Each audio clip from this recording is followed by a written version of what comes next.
জায়গাটাই কিন্তু ব্যারিকেড করে ঘিরে দেওয়া হয়েছে। কোনোভাবেই কোনো গাড়ি ঘোড়া আসার উপায় নেই, কোনো সাধারণ মানুষের কিন্তু হেঁটে যাওয়ারও উপায় নেই।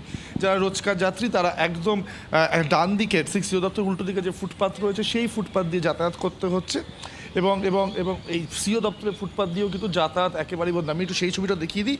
সিও দপ্তরের সামনে যে লাগোয়া যে ফুটপাথ সেখান দিয়ে যাতায়াত বন্ধ, সেখানে ব্যারিকেড করে রাখা হয়েছে, পুলিশ ফোর্স মোতায়েন রয়েছে।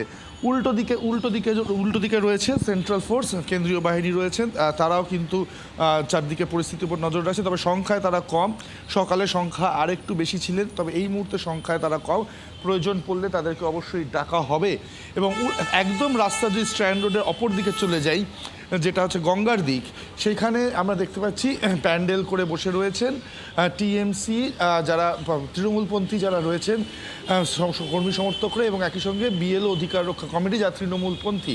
কালকেও যারা এই সময় কালকেও দুপুরে তারা ছিলেন যখন এই ঝামেলা বাঁধে দুই পক্ষের মধ্যে, এবং তারা বলেছেন আজকেও সারাদিন সারা রাত প্রয়োজন পড়লে তারা এখানে বসে থাকবেন অবস্থান বিক্ষোভ, যতক্ষণ না তাদের যে দাবি সিওর সাথে কথা বলতে চেয়েছেন, ফর্মগুলো কি তার খোলসা করতে হবে, সিসিটিভি ফুটেজ প্রকাশ করতে হবে, যতক্ষণ না এগুলো হবে তারা এখানেই বসে থাকবেন। তবে মোটের ওপর এখন কিন্তু পরিস্থিতি নিয়ন্ত্রণে ব্যারিকেড করে রাখা হয়েছে যাতে কোনো অনভিপ্রেত ঘটনা না ঘটে।